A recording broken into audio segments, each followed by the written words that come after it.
learn from your own mistakes and don't be hard on yourself. That's hard for me too.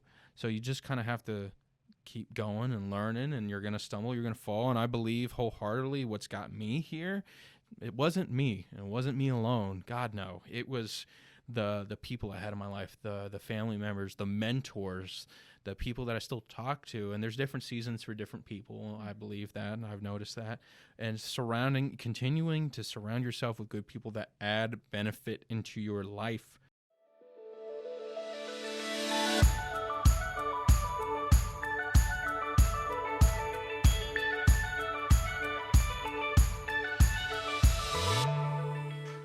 Hello and welcome to the Locala Podcast. I'm Lisa Anderson, your host and publisher of Locala Magazine. First, I want to start off by thanking our sponsor, which is Your Place Insurance, Mortgage and Title. You can visit them at www.yourplaceocala.com to learn more how they can help you with all of your home services, including home insurance, title services, and mortgage. So today we have Mike Palma in the seat, and I'm super excited because Mike joined us back in November as an expert talking about video production and what you can do for your business. So we didn't get to learn much about Mike's personal story in that particular article. So today we get to do that. He is the owner of Palma Productions and sitting to my left. So Mike, welcome to the show. Thank you so very much. I'm very thankful, grateful, and humbled to be here. Thank you. I'm excited. I get a little nervous and fun. It should be fun. So, of course, we're going to dive in more personally for you today. But I want to start off by talking a little bit about your business. And so when did you found your Palma Productions, your videography business? So I started Palma Productions April of 2021. So it's been a little over a year, going on a year and a half, and that's about it. And hopefully many more years after that too. Yeah, absolutely. So tell us a little bit about what you do in the business. Do you do what type of videos do you do? All of that good stuff. Yeah. So the kind of videos I produce for my clients, I typically try to do short form marketing videos. Of course, we could do longer form videos and that nature, but the bread and butter is in the short form stuff. So when what I do with my clients is I sit down, I get to know them. I do videos for businesses. So I get to know them, their business, get a little bit personal with them, because you got to know who they are, got to know their story, know what services that they're offering, how they can help the people that they're trying to serve ultimately. And it comes down to me, thinking creatively, trying to not only make the video engaging and entertaining, but it needs to be informative at the same time. And that's like the ultimate trifecta of things, ingredients needed to make an engaging, effective video that hits their target audience and makes it work ultimately for them, and make it evergreen too, so they could always use that video and it could be applicable for them unless there's a major change and we'll have to make something new. But that's essentially what we do it for all their platforms, for their website, Google, you name it. It could be used for anything. Okay. So do you do like little shorts for people that want to do fancy TikTok or educational type videos, or is it mostly like what you would see on Facebook or Google, so that longer? It's mostly what you see on Facebook, Google, LinkedIn. I could do some stuff for Instagram. I don't typically do like the viral kind of videos. Yeah. It's a very touchy subject, virality, and how does that translate to sales? Is that really going to work for you? You can have 1 million views, and I would ask people, okay, you got 1 million views on TikTok. That's great. How much sales did that translate into? Did you get 1? Did you get 2? Did you get 0?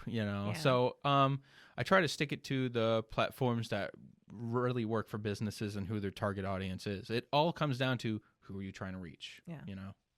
So what got you into the business? Because you just are a year and a half. So I know from your previous article that you started off loving video. But so tell us a little bit about that journey. Your first generation, Florida, Floridian, Localian. So tell us about your journey and your walk and love into video. Oh boy. All right, let's brace ourselves. So I'm a first generation Floridian. All my family's from New York and New Jersey and stuff like that. And I was born in Leesburg, raised Locala, Bellevue my entire life. But I felt very like close-knit with my family. And even though, at times it was tumultuous, my parents divorced when I was young. But it gave me a lot of different experiences and perspectives and stuff like that. And because of that, I spent a lot of time with my grandparents.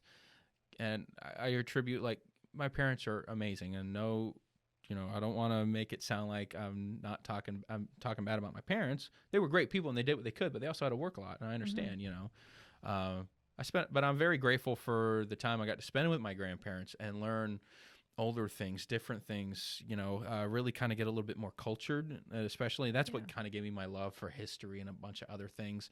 Growing up, I've always a creative kid and entertainer. I always loved to draw and read. And I got a picture of me somewhere as a kid dancing on a table with a magic top hat and a magic wand, I always just loved to either, be the center of attention, but it was more for me about like bringing happiness and smiles to other people. Yeah.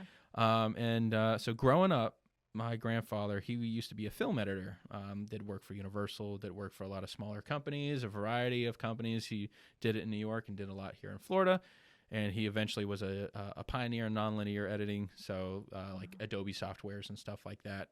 So he no longer had to splice film and cut it and get his ties stuck in a reel or anything like that. Yeah. So growing up, me and him would always watch TV shows, movies, and some of the things that he worked on, and we would pick him apart, and he was like, that edit didn't make any sense. What do you think, Mike? And go back and forth. And his name was also Mike, too. I'm the fourth. So when family got around, anybody said, Mike, you got Dolby Digital surround sound of all of us going, huh? A lot like Finding Nemo where they're going, Mike, Mike, Mike, yeah, Mike, Mike. Yeah. And so me and him would ruin movies for my grandmother. She'd be like, shut up, I'm trying to, watch this and enjoy it. And we would laugh. And then I got into high school. I went to Bellevue High, and I took television production class because this entire time I thought I was going to be a doctor growing up. A lot of my family are in the medical field, so I assumed, it's interesting. Science is cool. So I got into high school, Bellevue High, picked up my first camera, immediately fell in love. My first camera was a mini DV tape. And for those who don't know what mini DV is, it's like a little mini like cassette tape for like, film and video. Yeah. And we had to put it into a recorder, and it would, change it into digital. And it was, oh man, crazy times. I grew up with the VHS. Yeah. So I'm a little. Exactly. Very similar, except we didn't have to have those massive cameras that had VHS tapes in them. Right. And so then eventually we went digital, and I ever since then I started trying to work in the in industry professionally. I would grip here and there. I'd help whether I was getting paid or not. I just wanted the experience. Yeah. And so I knew that's what I wanted to do. I thought I was going to go to film college and do all this and that. And life just completely rerouted how I thought things were going to go, especially like college is expensive. It is. It's expensive to try to get an education, and not to mention, like, the first couple years of college is absolutely boring. I felt like I was in high school again. And all those required credits that you have to do. It was literally, yeah. I took the same class again, so I would skip class and go work for another company, whether I was getting paid or not. I just wanted to, thrive and hunger for more, education and learning and on job practice. Did you ever do any acting? Did you ever do any theater stuff or in front of the camera things since you danced around with the top hat? I love being in front of the camera, but I can't be in front of the camera all the time because I'm also the guy behind the camera. Yeah. I've never done anything like that. No, never really acted. I took acting class in college. Yeah. But so you really fell in love with the behind the scenes stuff. Yeah, being able to tell that story creatively and visually and just really connect with people. That's what I've always wanted to do. Yeah. And that's what was my passion behind video, or if I did a film or whatever, was to, one, express myself creatively and do what I love for the rest of my life. But then on the other token, I get to be able to help people through what I do with video. So if it's a business video, I can help the business thrive more and they can serve their community better. Or if it was a short film, I could really connect with people on a deeper level so that way they could understand a new perspective or feel like they're maybe not alone in some of their struggles, whatever it may be. Video and film has the ultimate connection with people. And so after, struggling for a long time in my early 20s and my family wasn't very sure what was going on with me. I'd work odd jobs here and there. I never worked full time because I knew if I worked full time, I was never going to have the time that I wanted to do in video. And I ended up getting a full-time job, and it was literally the worst thing. I thought I was going to have a heart attack every day. It was like life's soul sucking. Like no amount of money made me feel better, you know? And so then I had an opportunity locally to do video. You know, things unfortunately didn't work out, but I learned a lot. You know, I learned a lot about myself too. And so then when I had the actual perfect opportunity to step out on my own and start my own business, it's just been an amazing journey and ride ever since. Sort of not only learning about how business operates and how I take care of people, but self-discovery too, and just self-growth. I can't believe like I'm not even the same person as I was even a year ago now, you know. Yeah. So it's mind-boggling, but it's a beautiful thing. So yeah, that's kind of like in a nutshell how we got here. That's how you got here. Yeah. So you referenced actually drawing. And so I've seen some of your drawings. Thank you. So dive into that really quick for me about what kind of style of drawing and what drew you to that. So I'm a huge pop culture nerd. Like I love comic books. Like superheroes, grew up with it. I never really grew up, and I'm never gonna let go of like my childlike, you know, love for things and stuff like that. And I collect, and what I love about comic books is like the history behind it, the artists, the writers, the storytelling that's visually told, and it's not easy to do that either. So I always drew as a kid. I always wanted to like, you know, make things realistic or look cool or cartoony. I just wanted to do something that I was proud of and see a growth and a journey. So, you know, for fun, I draw comic book related things or manga and anime related things, and you know, to pay tributes and homages to some of my favorite artists, and kind of just do what I love and have other people enjoy the journey too. And I love posting the process photos, like pencils, inks, and colors, and so like that's a talent in its own too. It's a real serious skill. It is a serious skill, yeah. And you know, sometimes I would be really frustrated at myself. It's like it's a hobby, and I don't really sell any of my art. Every now and then, if somebody wants a piece, they can, you know.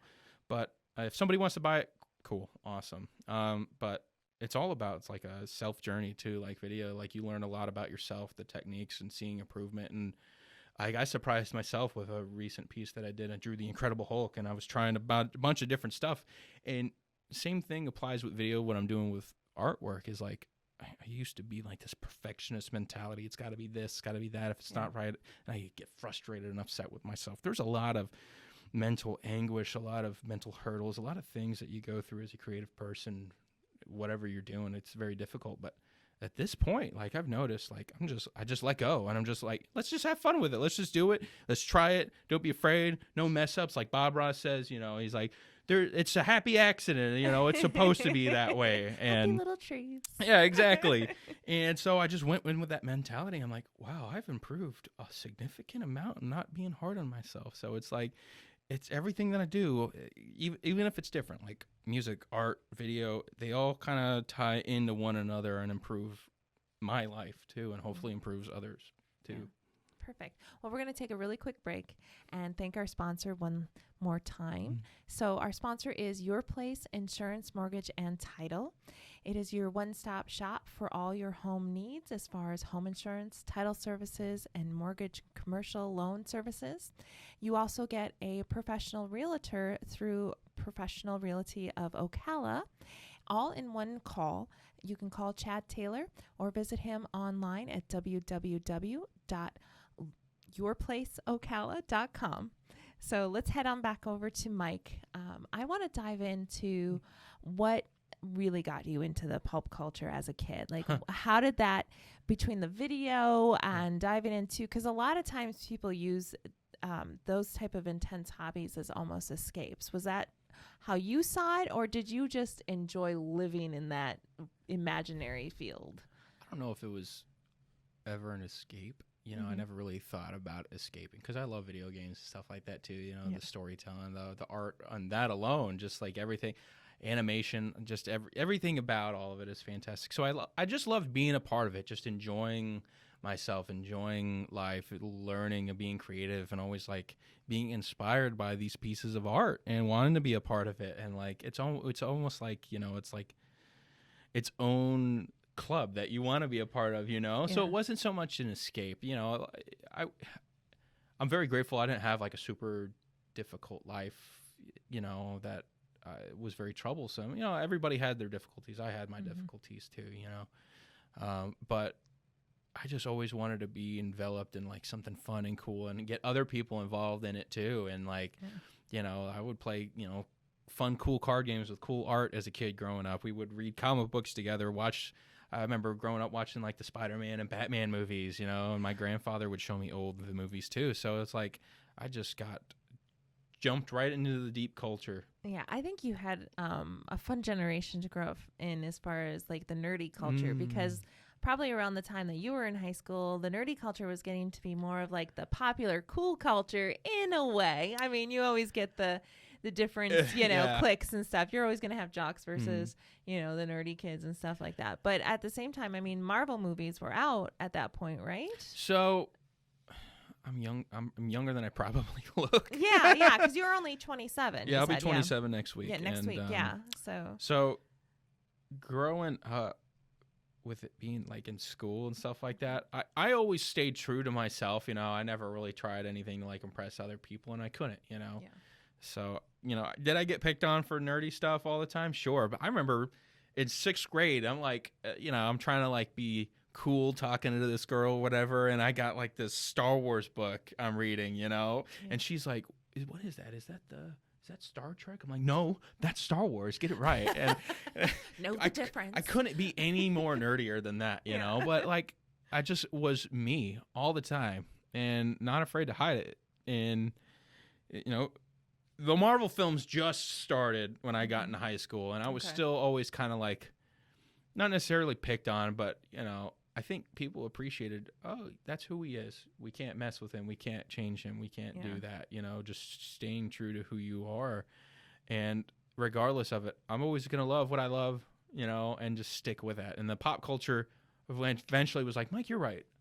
This is fun. And I'm like, see, just let yourself go. Don't worry what other people think. Just enjoy what you enjoy. Yeah.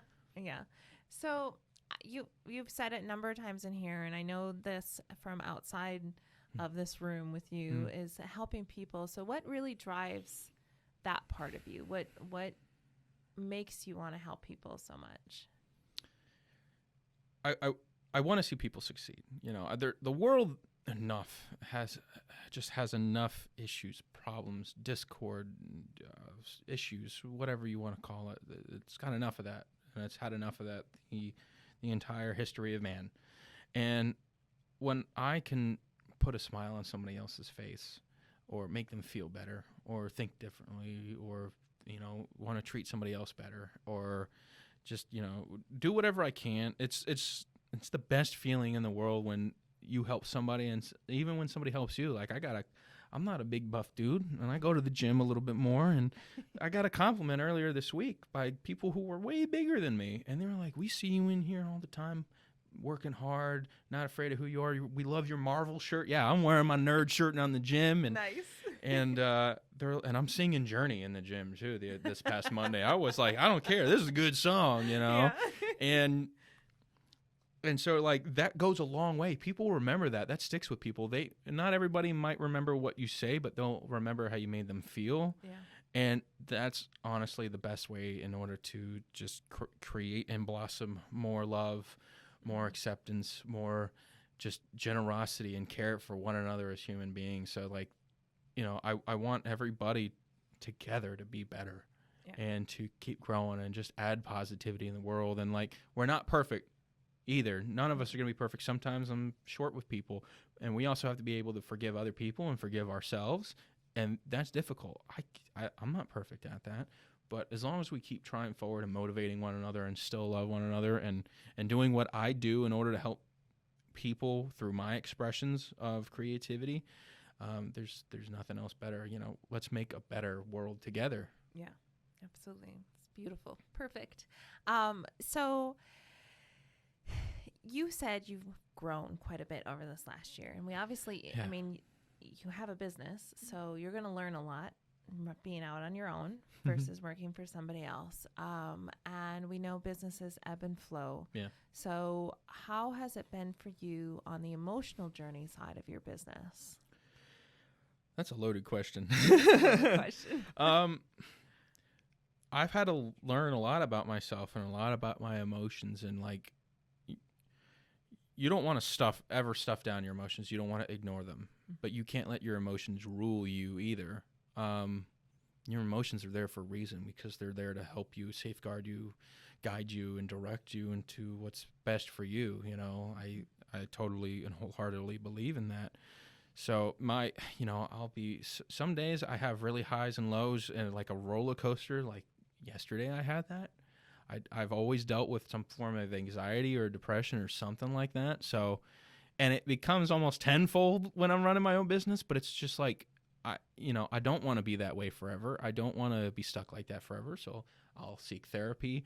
I'll read things. I'll keep improving. I'll meditate. And it's like, I have to take care of my mental health. And I'm a huge advocate for that, especially men's mental health. Yeah. So like, I'll have a great high one morning, and then I'll go somewhere and it was completely draining, and now I feel anxious or tired or scared or afraid or something. And then next thing you know, I get this great news, or I did something that I was really proud of, or somebody I see succeeding, or whatever it may be. Even just saying a kind word to somebody goes a long way for me feeling better too. So it's just like there's a lot of highs and lows, but I've become better at managing my emotions, how I'm feeling, so that way I could continue to be a better person, the better version of me that I not only want to be, but I believe that I'm destined to be, so I can continue to help others, Yeah. I don't want that to sound egotistical, saying destined to be, but I feel like we're all destined for greatness, to become better people than where we started, Yeah. So what do you think makes somebody a better person from where they started? What are some of the steps that you feel that has made you a better person from where you started? Learning from the examples that happen around you in life is number one. Like, growing up with, my parents and stuff like that, with their divorce, or just seeing other people's families and how other kids treat each other. Like, you kind of learn from example what not to do in some instances. Mm-hmm. And then you'll also learn what to do, and you'll see those, just observe. Like, you don't have to talk all the time. Yeah. You don't have to say everything or interject yourself in everything. You just have to observe and keep your mind on, and watch what happens when you make those certain decisions, and kind of just go forward with that. So, learn from your own mistakes, and don't be hard on yourself. Mm-hmm. That's hard for me too. So you just kind of have to keep going and learning, and you're going to stumble, you're going to fall. And I believe wholeheartedly what's got me here, it wasn't me. It wasn't me alone. God, no. It was the people I had in my life, the family members, the mentors, the people that I still talk to. And there's different seasons for different people. I believe that, and I've noticed that. And continuing to surround yourself with good people that add benefit into your life, instead of being around people that are going to drain that from you, that are going to pull that from you, that you're going to get into really bad situations. And, the more you're around a certain situation, more you're around a certain area that's bad for you, the more, as much as you resist, if you don't cut stuff like that off immediately, you're going to be sucked into it regardless. So it's like being aware and having to make that change, or seek help to make that change and be better, Yeah. You've brought up your parents' divorce a couple of times. Mm-hmm. So what was that like for you going through that? How old were you when you went through that? I was 5 when they split. And, I know my family's going to watch this, but, it's an important part of my journey, Well, it helped shape who you are. That's a big piece of your journey. Mm-hmm. So, yeah. And, I was 5 when they split, and I have some memories of that, and it wasn't pleasant, and the past is the past now. And I learned some of the things of what not to do in a relationship, what to do in a relationship, and to see the ramifications of what happens from people's decisions and choices. So I learned a lot, even though it was kind of traumatizing. And sometimes, I was the kid that always stood up for myself. So I always got in trouble, whether I was right or wrong. So, I know I had rocky relationships with both my parents for a long time, kind of growing up. And, luckily, it would be 1 week with my dad, 1 week with my mom. So it's not, and they lived in the same city. So luckily we could go back and forth and spend time with each of them. Yeah. It's not like, I only see my dad on the weekends, which I was very grateful that, especially here in Florida. Yeah.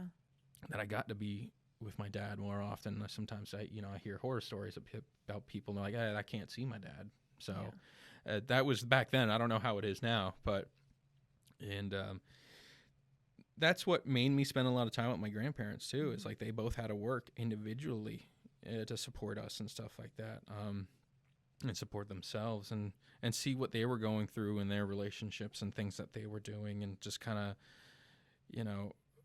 rediscovering themselves in a sense. And I would see that, and some things I'm like, I don't like that, and I would be loud about it. And some things I would be like, oh, that's really cool. Okay, that's big of you to be that way, and kind of let go. And so just seeing what they went through, I learned a lot just from observing, and I learned a lot about myself by like saying the right thing or the wrong thing. And sometimes each parent's like, hey, I did this for you, I'm a better parent. Oh, and I took you here, I'm a better parent. And like, divorced parents don't do that to your kids. As I got older, luckily everything got so much better. And I wasn't a rebellious kid. Like, I didn't go out and sneak out and party and do drugs and all that kind of stuff.